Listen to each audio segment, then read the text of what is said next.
now let's go ahead and set this up as a flipbook, right?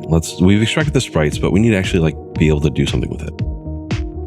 So first thing I'm going to do is I'm going to go to my content drawer. And because we have a lot of files here, I'm going to go ahead and click on Dock and Layout. And then I'm going to drag this up into its own tab up here. This is just to make it easier to work with. And I go through here and I can see I have a bunch of blank files, a bunch of blank things.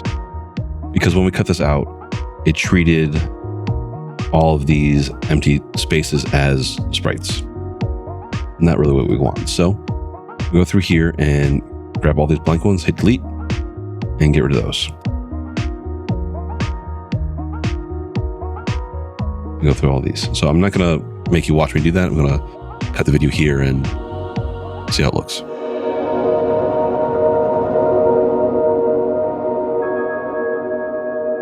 All right, now that I've done that, I can see that I have a lot fewer sprites in here. There's still a bunch though. Let's see how this looks as an animation. I'm going to click the top one, scroll all the way to the bottom, hold on Shift, click the bottom one. We're going to make something called a flip book. With all these selected, I'm going to right click and I'll do create flipbook. I'll call it FB for flipbook underscore Satyr. And I'm going to open that up and I can see that I have an animation playing with all of my animations. We need to cut these up so that way we can use them for individual things. There's an idle animation, attack, jump, damage, death, special attack. So we need to extract all of these, cut them out. So this one big flipbook that has all of them, that's not really that useful. I'm going to go ahead and delete that because we saw what it is, what it looks like. Instead, what we want to do is we want to create one from each one of these sets. I can look at the numbers I see, Satyr, Sprite 0, 1, 2, 3, 4, 5, and it jumps to 10. Well, that's because those were the blank ones that were there. So it means that these top 6 cells up here, these frames rather, is one animation, and it's the idle animation. So I'll select those, click create flipbook, and I'll do FB underscore idle. Cool. And then looks like 10 through 17. These are run of some sort. So right click, create flipbook, and I'll do FB underscore run. Open that up. That looks right. It's running. It goes back and forth. Then it looks like 20 through 23. Jump, I guess. So let's see these. Create flipbook. I'll do FB underscore jump. Nope, that's not jump. That's stop, I guess. So rename FB stop. Actually, maybe this is turn.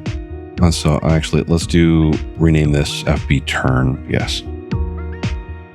We may use it, we may not. I'm going to open up the texture and see that the fourth side is going to be attack. Then looks like jump, then landing. So go down to where I find attack, where that starts, starting at sprite 20. Oh, sprite 30. So 30 to 36. Grab these, create flipbook, FB attack. You get the idea. And can preview that how it looks. So I'm going to go ahead and kind of stop here, or pause the video here and cut the rest of these out, and I'll show you the results at the end.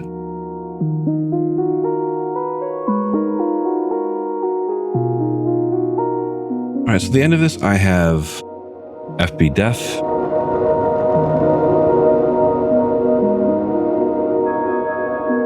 idle 2, jump, run, special attack, I call this one stop, take damage, turn, and then attack. Great, we have these. What does that mean for us? What can we actually do with this? Well, first off, I'm going to go to File, Save All. That way all that stuff gets saved. And because FB shows up first alphabetically, these will be at the top. Though maybe we want to create a separate folder for sprites. So I'm going to go ahead and right-click New Folder. I'll do this, put sprites in here. I drag all the sprites, everything that's not a flipbook, into here. That way we can access it, but it's not the first thing we see. So I go back to my test map, and I have this Satyr sprite character, and this is a paper sprite actor. If I go in here and I grab my flipbook for idle, drag this in,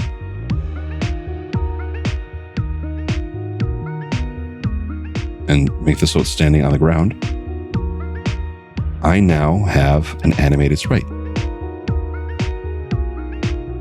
Can't move or do anything with it, but I have it.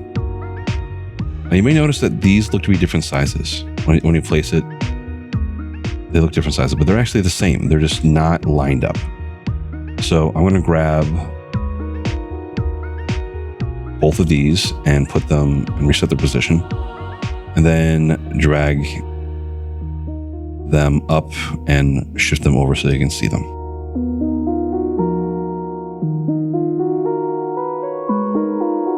So I can see that my FB idle object right here is a paper flipbook actor, while my sprite is a paper sprite actor. Well, it doesn't move.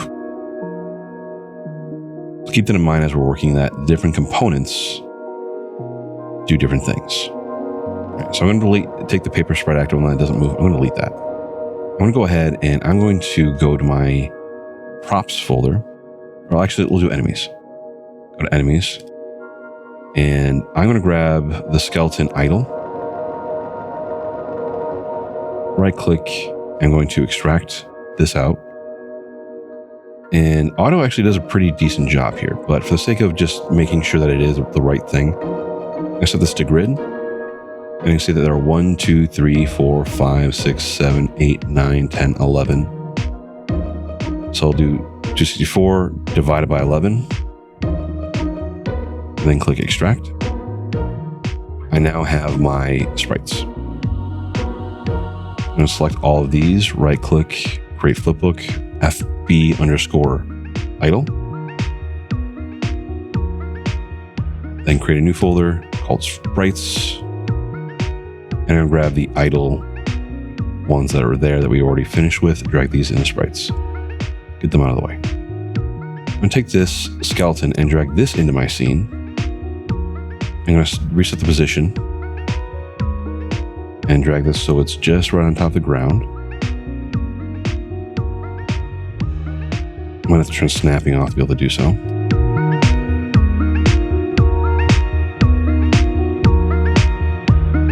I can see these are roughly the right size. The enemy is bigger than the character. Maybe actually I want the character to be a little bit bigger, right? No, it might be too small. Well, how do I fix that? Well, if I go to my player character folder, sprites, and then I'm going to grab this first sprite right here, and I'm going to open that up. I'm going to search for pixel. There's this thing called pixels per unit, where if you change the pixels per unit, it will make it bigger or smaller. The smaller the number goes, the bigger it will end up showing up. Now this won't change anything here. Rather, really can't tell, but you can see that for one frame it gets bigger for some reason. That's because the pixels per unit was adjusted. I'm going to set the pixels per unit to this to be like 0.75. Click save. But that only changed the one. That's kind of annoying. I want to change all of them. Well, I'm going to select the first one and then the last one. And then we're going to edit the settings for all of these at the same time. So if I right click them, asset actions, edit selection in property matrix. Now this works with any sort of asset where if you have a bunch of them, you can change all of them in one go. But now if I go here and search pixels, I can change the pixels per unit to be 0.75. That changes all of them. Then I save that, and now all of the sprites are bigger. I can take that and bring that up and line that up. There we go. I think that's probably better. The skeleton might be too small now, actually. So I'm going to do the same thing with the skeleton. I'll set this one to 0.75 as well. For this skeleton, now the skeleton's a little bit bigger as well. Maybe that wasn't necessary because they were the right size, but once we start adding in other assets, things might change.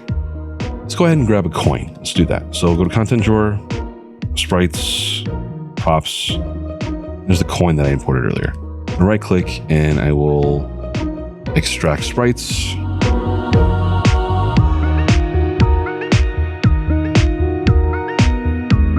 And then grid 1, 2, 3, 4, 5, 6, 7, 8.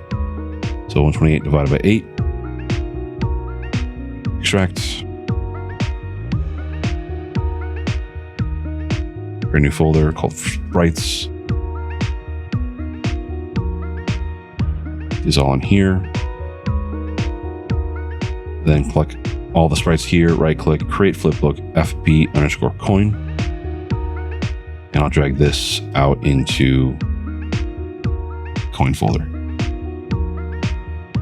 Now I have a coin. If I take this coin and drag this into my scene, I can see that the coin is way too big. That won't really look right. I want it smaller than that. So here again, I go to my content drawer, sprites, select all the sprites, asset actions, edit selection property matrix, and grab pixels per unit. And for this one, I actually want to make it bigger. 1 is too big, so I need to go to like 1.25 maybe. Save that. It's better, but maybe it can go even smaller. So I'll change this to 1.5.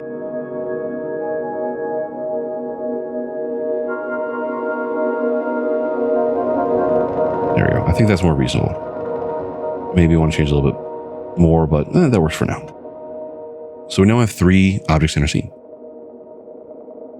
Nice and easy and ready to go. Now your challenge is going to be to create the flipbooks for your skeleton for all the other sprites and then organize them accordingly. So attack, dead, hit, react, walk. And then do the same thing with the flag as well. And for anything else that you grabbed and imported. So we want to get all these cut out sooner than later. Now, just in case you added something later, I'm going to filter by texture. I'm going to suggest you do the same. Grab everything and then select it all again. Sprite actions, apply Paper2D texture settings. This is just to make sure that everything is set up properly. File, save all. And yeah, I'm going to leave that here. Again, your challenge is to create the different flipbooks for all the other animations that you have in the scene.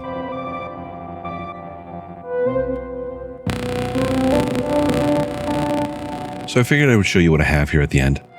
I have in my content drawer the flag sprite in flipbook, which was cut into 6 sprites. And I dragged that into the scene. I can see the size there. It's a little too small, but I'll leave that alone for right now. And then I took my skeleton and broke it into attack, death, hit, idle, react, and walk, which is the name of the actual sprite sheets that were given to us. So there we go. And then again, player sprite for the characters done, and I already have the coin done as well. Now, if you had anything else, make sure you import those as well and adjust the pixel size as needed. All right, so that's going to be it for this one. Thanks.